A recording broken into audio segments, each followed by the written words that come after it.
এবার আমরা আলোচনা করব সিএসএস এর টেক্সট ফরম্যাটিং সম্পর্কে। মানে হচ্ছে সিএসএস এর টেক্সট প্রপার্টিগুলো নিয়ে আলোচনা করব এই ভিডিওতে। তো সবার আগে আমি যে কাজটা করব সেটা হচ্ছে একটা ডিপ বানাবো। ডিপের মধ্যে একটা প্যারাগ্রাফ ট্যাগ বানাই এবং এটার মধ্যে কিছু লেখা নেই লরেম ইপসাম থেকে, হতে পারে সেটা 25 ওয়ার্ডের কিছু টেক্সট। এবার আমি দেখে আসি যে এই টেক্সটটা আমাদের ব্রাউজারে শো হয়েছে কিনা। সো আমি এসে রিলোড করলাম, দেখতে পাচ্ছেন এখানে কিন্তু আমার টেক্সটগুলো চলে আসছে। ওকে, এবার আমি এই টেক্সটের চতুর সাইড দিয়ে একটা বর্ডার দিতে চাইতেছি। তো আমি বর্ডার দিতে গেলে কি করতে হবে, এই ডিপটাকে আমাদের ধরতে হবে। তো আমি ক্লাস নাম দিয়ে দিলাম টেক্সট, যেহেতু আমরা টেক্সট ফরম্যাটিং নিয়ে আলোচনা করতেছি। তো এই টেক্সটটাকে আমরা কপি করব, আমাদের সিএসএস ফাইলে যাব, যেহেতু ক্লাস সেহেতু আমাদের ডট দিতে হবে। তারপর আমি কি করব, সিম্পলি এখানে আমি বর্ডার সেট করে দিব, সেটা হবে 1 পিক্সেলের এবং স্টাইল হবে সলিড, কালার হবে ব্ল্যাক। এবার আমি দেখে আসি যে বর্ডারটা পাইছে কিনা। সো দেখতে পাচ্ছেন এখানে কিন্তু বর্ডারটা পাইছে চতুর সাইড দিয়ে। ওকে, এবার আমি এই ডিপটাকে একটা উইথ দিব, সেটা হতে পারে এখানে আমি জাস্ট লিখে দিই উইথ, হতে পারে সেটা 500 পিক্সেলের একটা উইথ। সো আমি 500 পিক্সেল দিয়ে দিলাম। দেখেন এই বক্সটা, এই ডিপটা 500 পিক্সেলের একটা উইথে কিন্তু চলে আসছে। ওকে, এবার আমি এই বক্সটাকে মাঝখানে নিয়ে আসব। তো মাঝখানে নিয়ে আসতে গেলে কি করতে হয়, আমরা কিন্তু গত পর্বের ভিডিওতে দেখছি যে একটা বক্সকে, একটা এলিমেন্টকে বা একটা ট্যাগকে কিভাবে মাঝখানে আনতে হয় মার্জিন প্রপার্টি দিয়ে। তো চলেন আমরা এই বক্সটাকে মাঝখানে নিয়ে যাই। তো এই বক্সটাকে মাঝখানে নিয়ে যেতে গেলে কি করতে হবে আমাদের, জাস্ট এইখানে নিচেও দিতে পারেন উপরেও দিতে পারেন। তো আমি উপরে দিয়ে দিলাম মার্জিন, মার্জিন নামের প্রপার্টিটাকে কল করতে হবে। এবার আমি জাস্ট দিয়ে দিব কি অটো। অটো দিলে কি হয়, লেফট এবং রাইট থেকে সে অটো করে দিয়ে মাঝখানে নিয়ে যায়। দেখেন এই বক্সের লেফটে এবং রাইটের দিকে অটো করে এই বক্সটাকে মাঝখানে নিয়ে আসছে। কে নিয়ে আসছে, আমাদের সিএসএস এর মার্জিন প্রপার্টিটা। এবার আমি চাইতেছি এই বক্সের উপরে কিছু জায়গা ফাঁকা থাকবে এবং নিচে কিছু জায়গা ফাঁকা থাকবে। তো সেই কাজটাও আমি করতে পারি এই মার্জিনের মধ্যেই। এই অটোর আগে যদি আমি বলে দিই 50 পিক্সেলের মতো জায়গা ছাড়বে উপরে এবং নিচে। আমরা জানি একটা প্রপার্টির মধ্যে দুইটা ভ্যালু থাকলে প্রথমটা কাজ করে হচ্ছে টপ এবং বটমে, এবং সেকেন্ড নাম্বার ভ্যালুটা যেটা থাকে সেটা কাজ করে লেফট এবং রাইটে। সো সেকেন্ড নাম্বার ভ্যালুর মধ্যে আমরা দিছি অটো, সেটা কাজ করবে লেফট এবং রাইটের দিকে, মানে অটো করে দিয়ে মাঝখান নিয়ে আসবে। এবং 50 পিক্সেল এই প্রথম ভ্যালুটা কাজ করবে টপ এবং বটমের দিকে। সো দেখেন এবার কি হয়, রিলোড করি। দেখেন আমাদের বক্সের উপর থেকে কিন্তু সে 50 পিক্সেলের মতো জায়গা ছেড়ে দিছে। এবার আমি যে কাজটা করব সেটা হচ্ছে এই টেক্সটগুলোকে আমি কালার করব। তো কালার কিভাবে করতে হয় এটা কিন্তু আমরা অনেকবার দেখছি, তাই না? তো আমি এখানে জাস্ট লিখে দিব কালার। টেক্সটকে কালার করতে হলে জাস্ট তার প্রপার্টির নাম হচ্ছে কালার, ঠিক আছে? কালার দিয়ে একটা কোলন দিবেন, দিয়ে যে কোনো কালার আপনি করতে পারেন, এবং কালারটা আপনি চাইলে নাম দিয়েও করতে পারেন, চাইলে আপনি কোড দিয়ে করতে পারেন, RGBA কালার, হেক্সাডেসিমাল কালার। আমরা কিন্তু কালার নিয়েও একটা ভিডিও করছিলাম, তো দেখে আসবেন। তো আমি চাইতেছি রেড কালার করব, তো আমি রেড লিখে দিলাম। তাহলে দেখেন আমাদের টেক্সটের কালারটা কিন্তু রেড কালার হয়েছে। তো আমাদের যখনই প্রয়োজন পড়বে কোনো টেক্সটকে কালার করতে, তখন আমরা যে কাজটা করব এই কালার প্রপার্টিটাকে কল করব এবং এখানে আমরা ভ্যালু হিসাবে কালারটাকে বলে দিব। তাহলে কি হবে, আমাদের টেক্সটটা কালার হয়ে যাবে। এবার আমি টেক্সট অ্যালাইন নিয়ে আলোচনা করব। টেক্সট অ্যালাইনটা কি, এই লেফটের দিকে দেখতে পাচ্ছেন এখানে কিন্তু অ্যালাইন আছে। দেখেন এই যে এল, এন, এ এগুলা কিন্তু একই অ্যালাইনে আছে। বাট রাইটের দিকে দেখেন ডান সাইডে এটা কিন্তু অ্যালাইন নাই। এটা আসছে এত দূর, এটা আসছে এত দূর, এটা আসছে এত দূর, মানে তিনোটা লাইন কিন্তু সমান নাই।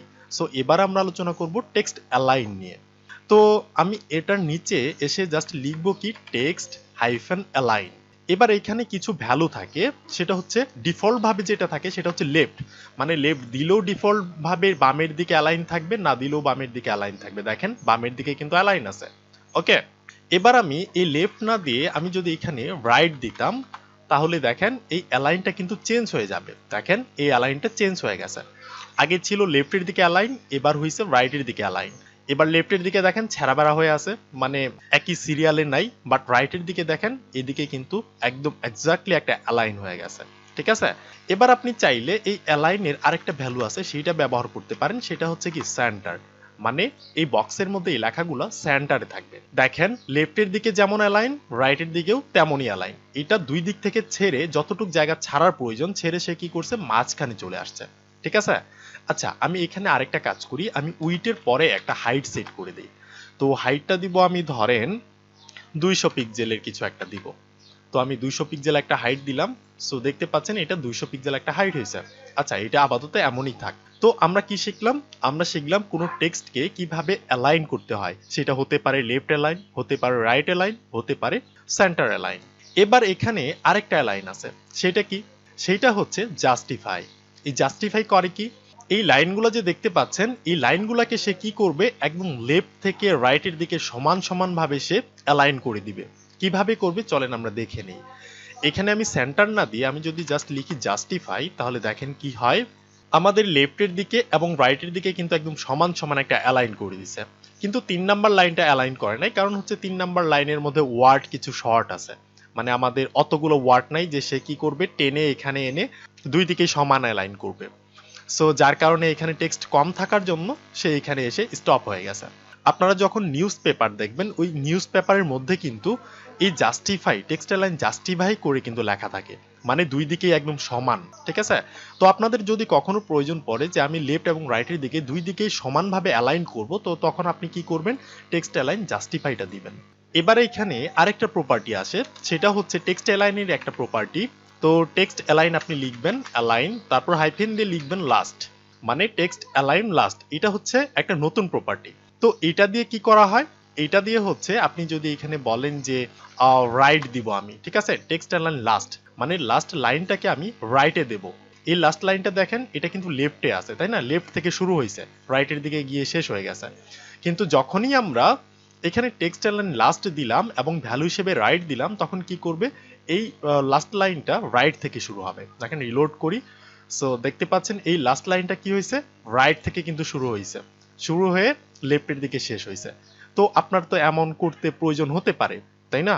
যখনই এমন করতে প্রয়োজন হবে তখনই আপনি যেটা করবেন, টেক্সট অ্যালাইন লাস্ট লিখে রাইট লিখে দিবেন। আবার আপনি যদি লেফট লিখেন, তাহলে ডিফল্ট ভাবে লেফটে যে থাকে লেফটেই থাকবে, সমস্যা নাই। রিলোড করেন, সো দেখেন লেফটেই আছে। আবার আপনি চাইলে এটাকে সেন্টার করতে পারেন, যে লাস্ট লাইনটা সে সেন্টারে থাকবে। সো দেখেন লাস্ট নাম্বার লাইনটা যে আছে এটা সেন্টারে আছে। দেখেন লেফটের দিকেও জায়গা ছাড়ছে, রাইটের দিকেও জায়গা ছাড়ছে, ঠিক আছে, ছেড়ে দিয়ে সে মাঝখানে হয়ে গেছে। তো এমন যদি প্রয়োজন পড়ে তখন আপনি লিখবেন যে টেক্সট অ্যালাইন লাস্ট, মানে আপনাকে যখনই লাস্ট লাইনটাকে এমন করার প্রয়োজন পড়বে তখনই আপনি এটাকে লিখবেন। এবার আমি এগুলাকে ডিলিট করে দিই। ডিলিট করে দিয়ে আমি এসে এখানে রিফ্রেশ করি। সো আগের মতো হয়ে গেছে, তাই না?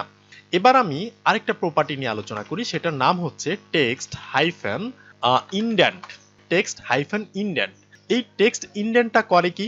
দেখেন আমরা প্র্যাকটিক্যালি দেখে নিই টেক্সট ইনডেন্টটা করে কি। আমি যদি 100 পিক্সেল দেই, তাহলে দেখবেন এই যে উপর থেকে প্রথম লাইনটা যে আছে, এই প্রথম লাইনের এই লেফটের দিকে সে 100 পিক্সেলের মতো জায়গা ছেড়ে দিয়ে তারপর কিন্তু টেক্সটটা শুরু হয়েছে।